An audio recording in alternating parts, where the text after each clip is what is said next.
Let me tell you something. Being unbothered doesn't mean you don't care. It means you care differently. It means you value your peace enough not to hand it over to every little moment that doesn't deserve it. You don't need to clap back. You don't need to prove your point. You need to pause. That pause, that's power. That's training. When someone throws you shade, don't plant it, don't water it, don't grow it, walk past it. You've got better things to do, and I get it. We've all got triggers, but here's the truth. Your triggers are your responsibility. They're your emotional gym. So hit those reps, strengthen that muscle, because when you get stronger, you stop reacting and you start responding. Stop letting every text, every look, every opinion become a fire alarm in your head. Not everything is urgent. Not everything deserves a seat in your peace. When you walk into a room, don't ask, do they like me? Ask, do I like my energy right now? That shift, that's when you know you're training. You can scroll without comparing. You can disagree without arguing. You can hear criticism without crumbling. That's the work. That's the skill. Being unbothered is not about pretending. It's about preparing. So show up calm, not because life is easy, but because you've practiced peace like it's your job. Train for it daily. That's how you win. Emotional discipline is louder than emotional reaction. We live in a world that rewards the loudest voice in the room, the quickest clapback, the sharpest response, but that noise fades. What doesn't fade is the person who stayed composed when chaos walked in. Emotional discipline is about knowing what to feel and when to show it. It's not denial, it's control. When you walk into a situation that's messy, charged, and heavy, the person who keeps their cool isn't weak. They're practiced. They've trained themselves to feel deeply without bleeding on everyone around them. That's power. That's a voice that doesn't need to shout to be heard. When you react, you give the other person the remote control to your emotions. They push a button and you jump. That's not strength, that's programming. Emotional discipline is learning how to hold the remote yourself. You still feel the emotion, anger, sadness, frustration, but you pause before you move. You pause before you speak. You don't let the heat of the moment turn into words you can't take back. And that pause isn't weakness. That pause is wisdom. It's awareness. It's you understanding that emotional maturity is not about suppressing the fire. It's about learning how to hold it without burning everything down. We've all been in situations where someone says something out of line. They go too far, they hit a nerve, they try to provoke, and the old you might have exploded, might have yelled, might have matched their energy just to protect your own pride. But what if I told you that silence sometimes is the loudest flex? That holding your composure while someone else unravels is not only strength, it's growth. That's emotional discipline. You see it, you feel it, but you choose to respond with thought, not impulse. And when you do that, you become unshakable in rooms that used to rattle you. There's a difference between reacting and responding. Reacting is instant, it's triggered, it's raw. Responding takes breath, it takes pause, it takes restraint. Not because you're afraid, but because you're focused. Think about how many conflicts have escalated simply because one person couldn't take a breath. Now think about how many moments you can own when you do take that breath. That's the space where emotional discipline lives, in the space between the trigger and your action. That's where your peace is protected. That's where your energy is filtered. That's where your growth is visible, not to prove anything to others, but to prove everything to yourself. People will test you, that's a guarantee. Life will test you, that's a promise. And the goal isn't to avoid the test. The goal is to stop failing it. When you start practicing emotional discipline, you start seeing these tests as opportunities, not to perform, not to impress, but to stay grounded. It's in the middle of a heated conversation that you learn the value of a deep breath. It's when someone disrespects you that you understand the power of self-control, because at the end of the day, your reaction is your responsibility, and that's what separates someone who's easily bothered from someone who's deeply rooted. Your emotions are valid, every single one of them, but not every one of them needs a stage. Emotional discipline is choosing which emotions get a mic and which ones get processed in private. That doesn't mean you don't express yourself. That means you express yourself with intention, with timing, with impact. Think about how strong you are when you can feel something deeply. and still not let it control your next move. That's emotional strength. That's character. That's the result of discipline that didn't come overnight, but through trial, failure, reflection, and consistency. Training emotional discipline is like building muscle. You don't get it from one moment of calm. You get it from choosing calm over and over again, even when you have every reason to react, especially then. The moments when you're shaking, when your pride is loud, when your instinct wants to snap. That's when you're building it. Not with a loud voice, but with a steady presence. You're learning to be the thermostat, not the thermometer. You set the temperature. You hold it, even when everything around you wants to spike. That's how you become emotionally disciplined, and that's how you stay unbothered. Boundaries are not walls. They are doors with locks. The difference matters more than people realize. A wall shuts everything out, even the good. A locked door lets in what aligns and keeps out what doesn't. It's intentional. It's controlled. Boundaries are not about being mean, cold, or distant. They are about being clear. They're about saying, this is how I want to be treated, and meaning it with your actions, not just your words. You can love people deeply and still say, this is not okay with me. That's not harsh. That's healthy. Too often, we wait for people to cross a line before we admit the line even exists. And by the time they've crossed it, resentment's already built. Boundaries don't need to be built out of anger. They should be built from awareness. Knowing what drains you, what confuses you, what triggers you, and having the courage to design your life around protection instead of apology. A boundary is not a punishment to others. It's a form of self-respect. It's you recognizing that you don't owe your time, energy, or space to people just because they want it. You owe those things to yourself first. There's a fear that comes with setting boundaries, especially when you've been a people pleaser. You start to wonder, what if they leave? What if they get upset? But here's what matters more. What if you stay and keep getting hurt? What if you keep stretching past your limits just to make someone else comfortable? That's not kindness. That's self-abandonment. Boundaries protect you from abandoning yourself. And yes, some people will get uncomfortable when you start enforcing them, especially if they benefited from you having none. That's not your problem to fix. That's their mirror to face. You're not here to be accessible 24/7. You're not here to be agreeable at your own expense. You're not here to be everything to everyone. And when you realize that, something shifts. You stop explaining yourself so much. You stop over-apologizing. You stop negotiating with your own peace just to keep others from feeling uncomfortable. Boundaries bring freedom. They make your yes mean something because your no has weight. They bring clarity to your relationships, to your habits, to your mind. They're not rigid rules. They're flexible filters. They're how you stay aligned with who you're becoming. It's not always about cutting people off. Sometimes it's about changing how close they get. You can still love someone and not answer every call. You can still care and not engage every time they try to pull you into chaos. Boundaries allow you to stay connected without being consumed. They teach others how to treat you, but more importantly, they remind you of how you deserve to be treated. That's where real self-worth shows up, not in what you allow once, but in what you consistently protect. You don't have to shout your worth, just show it by how you move. The hardest boundaries to keep are the ones with people you're close to, family, friends, partners. Because those ties feel deeper, the pressure feels heavier. But that's where boundaries matter the most. The closer someone is to your heart, the more access they have to it, and the more responsibility you have to guard it. It's not about shutting down. It's about showing up with clarity, about saying, I love you and I also love me. When both of those can be true at the same time, that's growth, that's balance, that's where your peace gets space to breathe.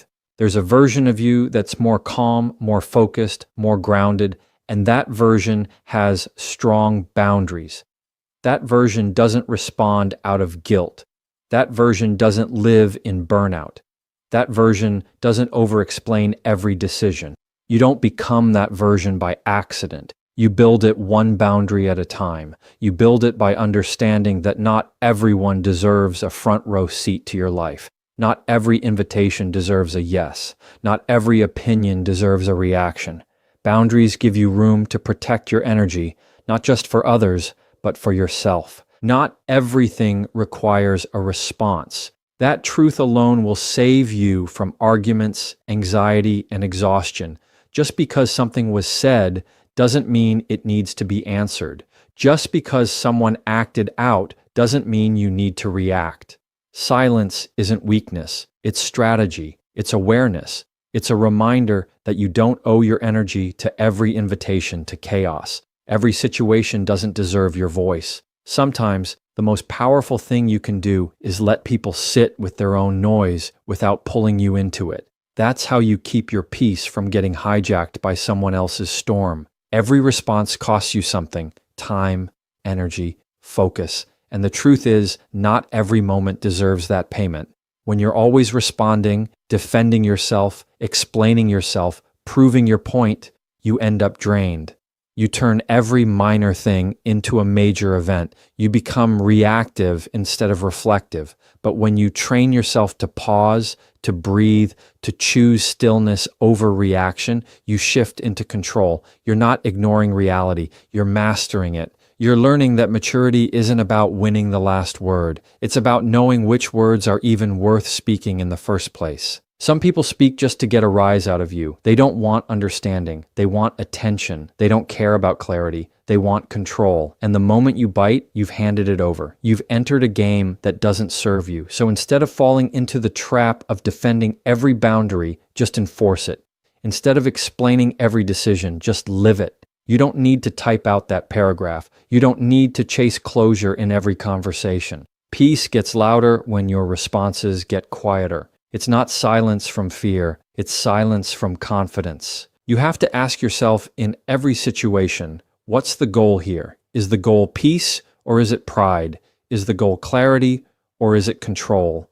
Sometimes we respond just to feel seen or validated, but other people's validation is temporary. What lasts is knowing you chose peace over provocation. What lasts is knowing you didn't let someone else's energy become your responsibility. That restraint, that discipline is how you stay unbothered, not because nothing affects you, but because you've learned to choose your battles with wisdom instead of impulse. One of the greatest skills you can build is letting people misunderstand you, letting them create their own narrative while you continue to walk in your truth. You don't have to correct every wrong impression. You don't have to fight every false claim. The more secure you are in who you are, the less noise you feel obligated to answer. Not every jab needs a jab back. Not every shady comment needs a clap back. Let people reveal who they are through their behavior, and you reveal who you are by how little you let it shake you. Choosing not to respond doesn't mean you don't care. It means you care enough about your peace to protect it. There's strength in knowing you could respond, but you don't need to. That's control. That's growth. That's what emotional maturity looks like. Because when you stop responding to everything, you start responding to the right things. You shift from reacting to choosing, from defending to discerning. That shift isn't loud, it's quiet. But that quiet is solid. That quiet holds weight. That quiet is where your confidence gets built, not through what you say, but through what you no longer have to. You don't have to show up to every conflict you're invited to. Some things are better left unanswered. Some conversations aren't worth continuing. Some people want you to play a part in their drama. And when you don't, you break the cycle. You become the calm in their chaos. You become the one who chooses peace, not just once, but as a way of life. That choice doesn't come from being passive.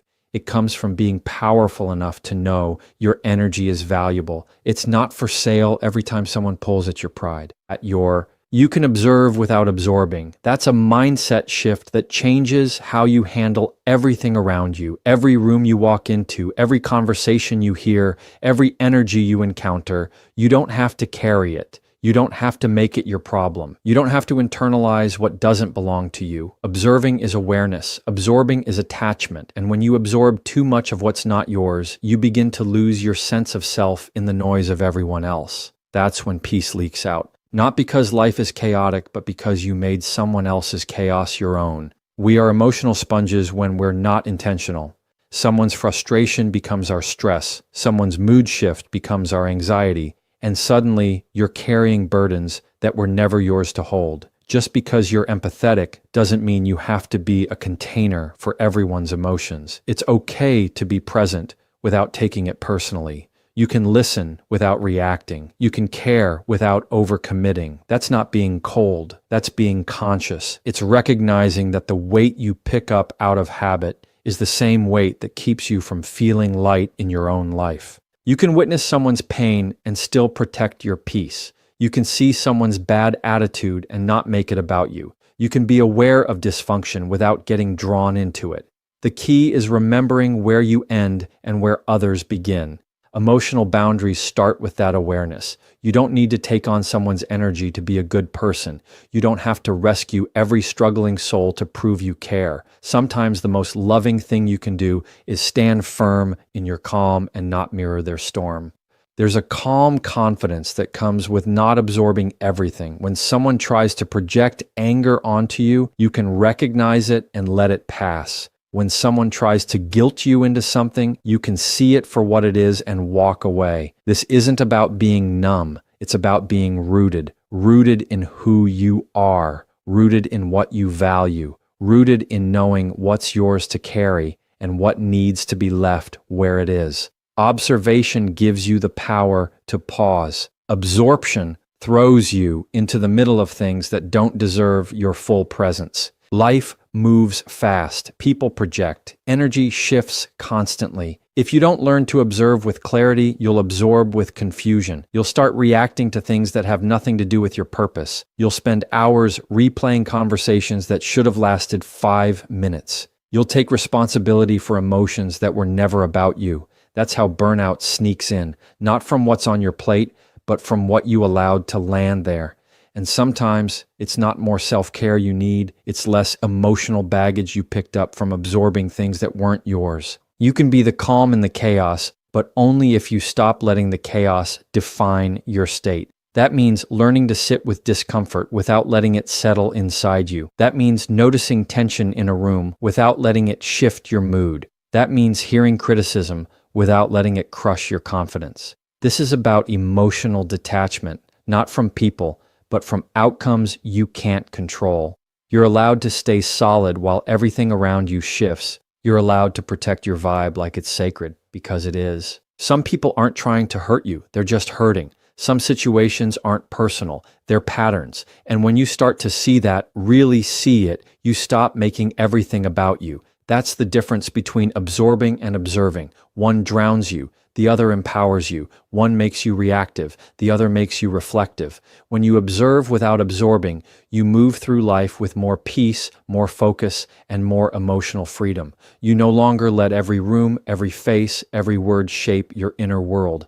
You keep what aligns and let go of what doesn't. Peace is a daily choice, not a final destination. It's not a one-time fix or a magical moment where everything lines up perfectly. It's not about waiting for all the noise to disappear or for life to get easier. Peace doesn't arrive when the world calms down. It shows up when you decide to calm yourself down every day on purpose. It's something you practice, not something you find. You don't wake up one morning fully unbothered and stay that way forever. You choose to be unbothered in moments where you used to lose control, one decision at a time. Peace shows up in how you speak to yourself first. That inner voice, the one that gets loud when you're stressed, the one that criticizes, doubts, or overthinks, that voice has to be managed. You can't control what the world throws at you, but you can control the volume of your self-talk. Every morning, you have a choice to speak with pressure or speak with patience. You can rush into the day reactive and tense, or you can step into it grounded and aware. That's not a personality trait. That's a muscle you build with repetition. That's peace as a discipline. Your peace is tied to your habits, what you consume, how you start your mornings, who you allow into your space. Those aren't small things. They add up. If you're constantly surrounding yourself with noise, distractions, and negativity, it's no wonder you can't feel calm. Peace isn't just about meditating for 5 minutes or taking a deep breath when things get hard. It's about creating an environment that doesn't constantly pull you away from yourself. It's about making small decisions that align with your values, even when no one's watching. It's how you protect your emotional energy like it's sacred, because it is. Peace also means choosing not to engage in every argument, every post, every petty comment, not because you're afraid, but because you're focused. You've got goals, you've got growth to protect, and peace helps you stay aligned with that. When you're not at peace, everything becomes a battle. You misinterpret tone, you respond from insecurity, you seek validation instead of clarity. But when peace is your filter, you move differently, you listen better, you speak with intention. You let go of things that used to hook you instantly. That's the result of choosing calm over chaos, not once, but every single time. There will always be something trying to knock you off center. Life doesn't stop sending challenges just because you want peace. People will disappoint you. Things will fall through. You will get triggered. But peace doesn't disappear when things go wrong. It just demands a choice. You can take the bait or take a breath. You can spiral or stay steady. You can complain or take control. That's why peace isn't passive. It's active. It requires you to be intentional about how you respond when things don't go your way. It's easy to be calm when things are smooth, but real peace shows up in the pressure. Sometimes peace looks like silence. Sometimes it looks like walking away. Sometimes it looks like saying no, and sometimes it looks like saying yes to yourself, even if others don't get it. The more you practice choosing peace, the less you feel guilty about protecting it. You stop apologizing for needing space. You stop over-explaining your decisions. You stop trying to convince people who are committed to misunderstanding you. Peace frees you from that cycle. It brings you back to yourself every time the world tries to pull you out of alignment. And that process, that quiet, powerful return, becomes your anchor.